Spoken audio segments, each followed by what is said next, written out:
ጾም ካልገባ ይቅርታ ማይጠይቁ ግብዞች። ጾመ ፍልሰታ ልትገባ ነው። ከመግባቷ በፊት ግን እባካችሁ ምናልባት ሳላውቅ ያስቀየምኳችሁ ሰዎች ካላችሁ ነብዩን ሊገል የመጣው ወጣት እግዚአብሔር ብርሃናችን። አቤቱ የልቤ ብርሃን ፋኖሴ አንተ ብቻ ነህ። ጉዞዬን የምታቀና መሪ ከፊቴ አለ። ደግሞ ሌላ ታሪክ ሰካራም ይወለድ በ14 ወር ነው የተወለደው።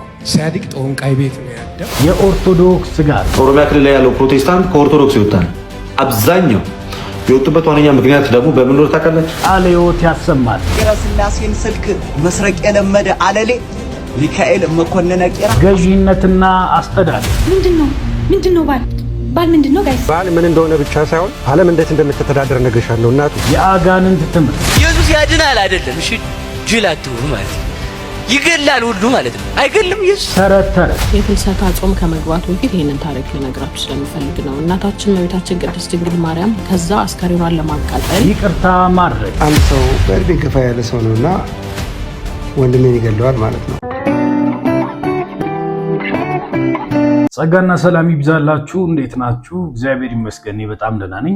ዛሬም በአዳዲስ ቪዲዮዎች ተመልሼ መጥቻለሁ። ለዚህ ዩቲዩብ ቻናል አዲስ ከሆናችሁ ሰብስክራይብ በማድረግ ቤተሰቡ ነው። ሁሌም ደግሞ የምለቀው ቪዲዮ በጊዜ እንዲደርሳችሁ የደውል ምልክቷን በመጫን መከታተል ትችላላችሁ። እስከ ቪዲዮ ቆይታ ድረስ አብራችሁን ቆዩ። ወደ ቪዲዮ። ጾመ ፍልሰታ ልትገባ ነው። ከመግባቷ በፊት ግን እባካችሁ ምናልባት ሳላውቅ ያስቀየምኳችሁ ሰዎች ካላችሁ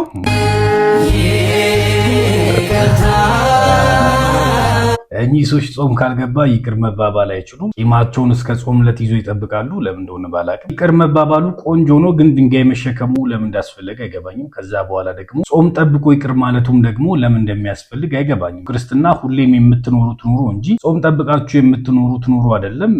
ለምን ጾም ጠብቃችሁ እንደምታደርጉት አይገባኝም። ለማን ነው እያቆያችሁ ያላችሁት? ያለ ጾም ክርስትና አትኖሩም ወይ? ምንድነው ነገሩ? ጾም ሳይመጣውን ጌታ ቢመጣ ከነ ኃጢያታችሁ ከነ ኢማችሁ ልትሞቱ ነው ማለት ነው። በየዕለቱ የሚደረገውን ነገር እናንተ በሆነ ወቅት 6 ወር 4 ወር እየጠበቃችሁ ማድረጋችሁ ልክ አይደለም። ሁሌም ይቅር እየተባባላችሁ ብትኖሩ ቆንጆ ነገር ነው ብዬ አስባለሁ። የሆነ ወቅት ጠብቃችሁ ድንጋይ አትሸከሙልላችሁ ፈልጌ ነው። እሺ እንቀጥል።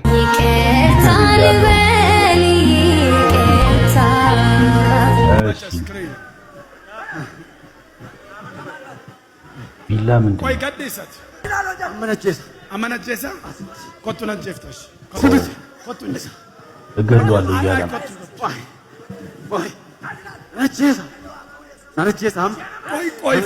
በጌታ ስም አያችሁ፣ በጉባኤ መካከል ቢላ ይዞ ገብቶ ካልገደሉ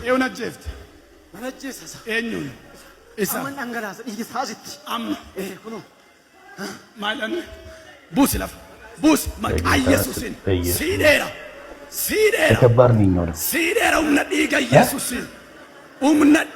ኢየሱስን አጋንንት ታያችሁ። በጌታስ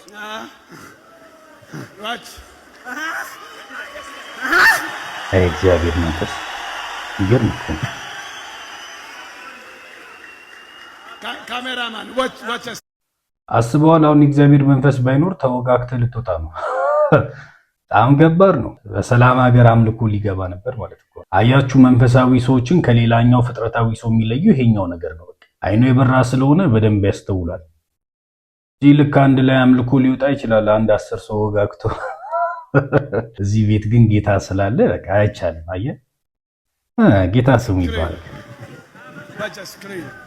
ይገርም ነው።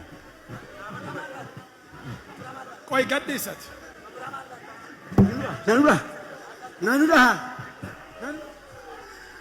ፈንስ አፍራ ማለት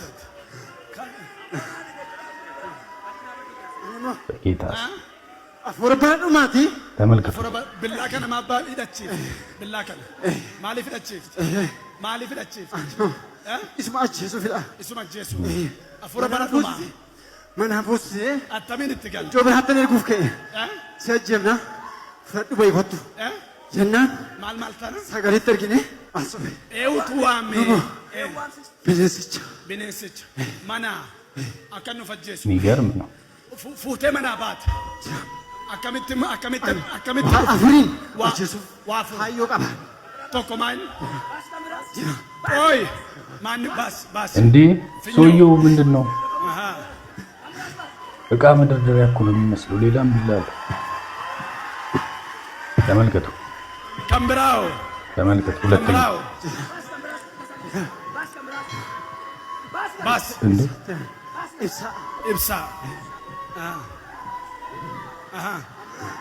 ቆይ አፎ ቆይ ኮተስ ቆይ ቀጥይሰት ቆይ ቀጥይስ ሊቭ ናው ሊቭ የሚገርም ነው። አያችሁ አይደል? 3-4 ቢላ ነው ይዞ የሚሄዱ። አጋንንት እቃ መደርደሪያ ነበር ያደረገው። አያችሁ፣ ቢላ መደርደሪያ ነው እንጂ እቃ መደርደሪያ ራሱ አይደል። በዚህ መልኩ ነው እንግዲህ የሰው ልጆችን እየጨረሰ ያለው። አያችሁ፣ ካልነቃችሁበት እናንተን ነው የሚያጠፋው፣ ሌላ ሰው አይደል። በአጋንንት መንቃት ያለብን ለዛ ነው። ራሳችሁን ነው አታክ የሚያደርገው። አቤቱ የልቤ ብርሃን ፋኖሴም አንተ ብቻ ነህ። ጉዞዬን የምታቀና መሪዬ ከፊቴ አለ።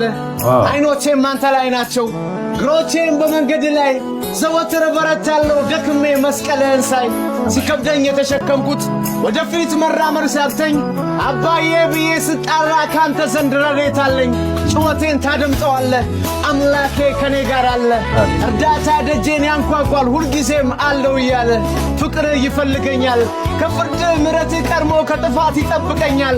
ከቁጣ ፍቅርህ አይሎ መውደድህ ካንተ ያኖረኛል። ልብህ ልቤን ገዝቶታል፣ ነፍስህ ነፍሴን ወርሷታል። ውስጥ በውስጤ ሆኖ ለልቤ እንዲነግረኛል። ተወደሃል እያለ ቀኖቼን በፍቅር ያደምቃል። አባቴ ሕይወትህ ተመችቶኛል። ጌታ ስሙ ይባረክ። እንዲህ ያለ መንፈስ የሚነካ ደግሞ ግጥም አለ። በነገራችሁ ላይ ጌታ ስሙ ይባረክ። በቃ እንዲህ ያሉ ወጣቶችን ስትመለከት አሁንም ተስፋ አለ ትላለህ። ሰካራም ቤት ይወለድ ይሄ ሰውዬ ድጋሚ መጣ። ሲያድግ ጦንቃይ ቤት ነው ያደገው። በጦርነት ስፍራ ከዚህ ሁሉ ነው የተረፈው። አወቃችሁታል? ጦርቴ ከብዙ ደንበኛ አስቸጋሪ ሁኔታዎች ሰይፍ ከከበበው ከስንት ነገር አምልጬ ቱሃን ግድግዳ ላይ ሞቶ 5 ዓመት ነጭ ዓመት ይቆያል። የደም ሽታ ካገኛ ግን ብድግ ብሎ ክርስቶስ ወደ ሕይወት በመለሰው በክርስቶስ ኢየሱስ ደም ጉልበት ይቀጥላል። ተከራካሪዎች ወደቁ። አሜን። አንተ የታመንከው በአምላክ ስም ነው። ትምክህት ያደረከው በአምላክ ስም ነው። ተለይ ከሚያልፍበት ከነበረ ጥይት እኔ ተባራሪ ጥይት አለው። አዎ ልክ የጦር መሪ ነበር። ካንተ ጋር የነበሩ ዛሬ ተረት ሆነዋል የሉም። 3687 ሰው ከያዝኩት በ7 ወር ውስጥ 14 ቀርተናል። 14ኛው እኔ ነኝ። ኢየሱስ ያድናል። መኪና ራሱ እዛ ሶማሌ ድንበር ላይ ሄጄ ሲመጣ ተከስክሶ ተጨረማምቶ ከተማ ሙሉ ወጥቶ እኔን ነው ያወጣው። ስባሪው መስቶክ እኔ ላይ አልወደቀም። ኢየሱስ ምን ይሻላል? ሰውየው በአካል መጥቶብኝ ያውቃል፣ አናግሮኝ ያውቃል፣ በብዙ መልክ መጥቶ ያውቃል። በነገራችሁ ላይ ያስታውቃል። ለምን እንደምትደክሙ አላውቅም። ይሄ ሰውዬ ያልሄደበት ቲቪ የለም። ሁሉም ጋር ሄዷል በእርግጠኝነት። ሌላ ሰው ደግሞ ብትቀይሩ ቆንጆ ነው። ተደጋገመ ሰውየው። እዚህ ቸርች ራሱ 2 መጥቷል። ቪዲዮ አይቻለሁ። እኔ ራሱ ሱፍ እየቀየራችሁ ከምትጠሩት ለሌላ ሰው ደግሞ እድል ብትሰጡና ህዝቡ ላይ ብትጫወቱ ቆንጆ ነው እንጂ ጀለስ በቃ በጣም ብዙ ቦታ ታይቷል። አይሆንም። ደግሞ ሰውየው ራሱ ስራ የለውም መሰለኝ፣ ከተጠራ አይቀርም። ከእንደገናም ደግሞ ቁጭ ብሎ ታሪኮችን መጻፍ ልምድ አድርጎታል። በእርግጠኝነት አዳዲስ ነገር ነው ይዞ የሚመጣው። ባለፈው የሆነ ነገር አለ፣ አሁን ደግሞ ሌላ የጦርነት አይነት ታሪክ ይዞ መጣ። በጥይት በምናምን ተዋን ግድግዳ ላይ። አረ ደስ አይልም። በስመ አብ ምን ሆናችሁ ነው? ምንድን ነው ኤአይ ያደረጋችሁ ሰውየው? እስቲ የሆነች ታሪክ ይዘልና ምናምን የምትሉት ነው የሚመስሉ ደውላችሁ። በቃ ጉባኤ ማል ዝም ብለናና የሆነች ታሪክ ደግሞ ንገረን።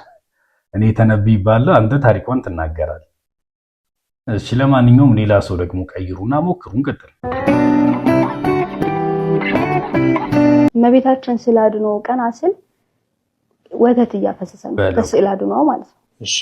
ከየአራት በጣም ከብዙ አቅጣጫ ወተት ይፈሳል ከስዕል አድኖቿና በጣም ደንግጠን በቃ እንትናል ነው ተቀባባ ነው። ሁላችን ቤትሊና እናቴ ብቻ ነበርን። ተቀባባ ነውና ግራ ገባኝ። ማለት በትክክል ነው ወይስ በትክክል ፎቶ ይዤ መጥቻለሁ። ማሳየት ይቻላል? እስኪ እሺ ለኛም ቢያሳዩ። ይሄ የምር ማለት እንዴ ይሄ ወተት እያፈሰሰ ነው እግዚአብሔርን ማርያም አረ ጋዜጠኛው ራሱ እንዲህ ነው ይሄ ወተት ነው የምርም ምናምን አለ። የእመቤታችን ታሪክ አያልቅም እንደሆነ ቢነገር እኛ ራሷን እኮ ድላተን ነው እንጂ ብዙ መናገር እንችላለን። በነገራችሁ ላይ ያደረገችውን አንድ ባንድ እንናገር ብንል አሁን ከባድ ነው።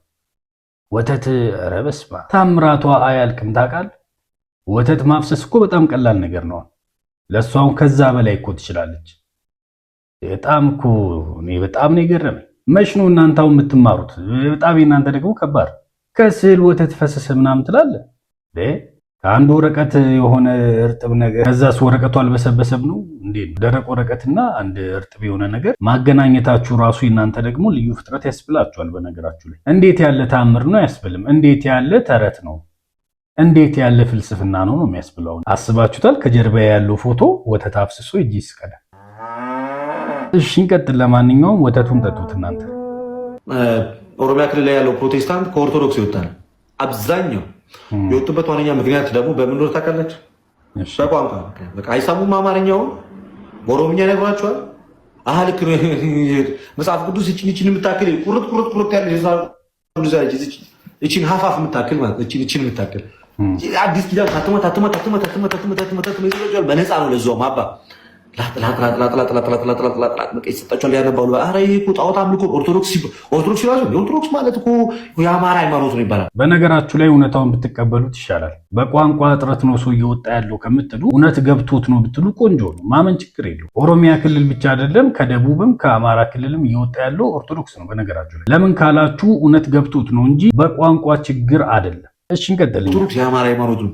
ኦርቶዶክስ እኮ ማለት ጣዖት አምልኮ ይሄ የአማራ ሃይማኖት ነው። ብሬኖሽ አረጉት ርግፍ ብሎ ብሬን ዎሽ ያደረጉት አለ። እኛ ወንጌል አማኞች ኦሮሞ ጋይደን የአማራ ሃይማኖት ነው ኦርቶዶክስ ብለን ብሬን ዎሽ ያደረግነውና ወደኛ እምነት ጨመር ነው አይደለ? እንደዛ ነው የምታስቡት። ከዛ ደግሞ የሚሰማው ሰው የአማራ ባህል ነው ብሎ ወደ ወንጌል አማኞች ገባ። ኧረ ተው ምን ሆናችሁ ነው? ማይመስል ምስክርነት ነው። በነገራችሁ ላይ ለአንድ ላላመነ ሰው ሄደ ና እባክህ ይሄ የአማራ ባህል ነው ትክክለኛ ህይወት ጴንጤ ነው ብለን እንደዛ እኮ ይቻላል። የሚሰማ ሰው ሁሉ እንደናንተ ማይም አይደለም። በነገራችሁ ላይ ያስባል፣ ያስተውላል፣ ያሰላስላል። ዝም ብለህ አማራ ነው እንደዚህ ያደረገውና ወደ አይቻልም። የለም እንደዛ ነገር የለም። እንዴት አንድን ሰው ወደ ህይወት እየጠራው ከብሔር ትለያለህ እንዴ? ኧረ እንዴ የሚያስቀኛል ሳስበው ራሱ። የለም እንደዛ እኮ ቢሆን ቆንጆ ነገር ነው። ሰውን እየጠራን ያለነው በእውነት ቃል ነው። እግዚአብሔር አንድያ ልጁን እስኪሰጥ ድረስ ዓለምን እንዲወዷል ልጁን ልኮላቸዋል። ልጁ ደግሞ የዘላለም ሕይወት ይሰጣቸዋል። እመኑበትና ወደ ዘላለም ሕይወት ግቡ ብለን ነው እየጠራን ያለነው። ለሰው እንደው ምርጥ ዘር የለም ለእህል ካልሆነ በስተቀር እንዴት ከአንዱ ዘር የኛው ዘር ይሻላል ብለህ ወደ አንድኛው ዘር ትመጣለህ? የለም አይሆንም። ኧረ እንደዛ ጥሩ አይደለም። ብሬን ዎሽ ያደረጉት ብለህ ፖለቲካ እንዳሰራ ርግፍ እስኪበቃው ድረስ ውልቅ ብሎ ተመልከት። እስኪበቃው ድረስ አለ። እኛ ይሄንን ምን ማድረግ አለብን ነው? አይ ኦርቶዶክስ ማለት እንዲህ ነው፣ የክርስቶስ ኢየሱስ ቤተክርስቲያን ናት ምናምን ታስተምራለህ ማለት ነው። ይሄን ለማድረግ ደግሞ ምን ያስፈልጋል? ገንዘብ ያስፈልጋል። አሁን ገንዘቧ ነው ፖይንቱ። እሺ ምን ችግር የለውም። ይሄን ለማድረግ ምን ያስፈልጋል? ስላሴን ስልክ መስረቅ የለመደ አለሌ እሺ ከኤል መኮንነ ቄራ አስገባው ከርቸልኝ ገብቷቸዋል። እንግዲህ አሁን እንደዚህ እየተማሩ ነው ቃል ሕይወት ያሰማልን ብሎ የሚወጡት። በነገራችሁ ላይ ቅኔ የዘረፈ ተባብሎ ነው የሚወጡት። ከዛ ወደ እውነት መድረስ ይከብዳቸዋል። ለምን? እነሱ ስለ ስርቆት፣ ስለ እስር ቤት ምናምን ነው የሚያወሩት። ምስጢረ ስላሴን ስልክ መስረቅ የለመደ አለሌ እሺ ሚካኤል መኮንነ ቄራ አስገባው ከርቸ ተምታታበት ታውቃለህ። ሚስጥረ ስላሴ ስልክ መስረቅ የለመደ አለሌ ሚካኤል ምናምን አስገባው ከርቸሌ። አሁን ትርጉሙ ምንድነው? የትኛው ከርቸሌ ነው ደግሞ የሚያስገባው? ኧረ ትምህርት እየተማራችሁ ምን ሆናችሁ?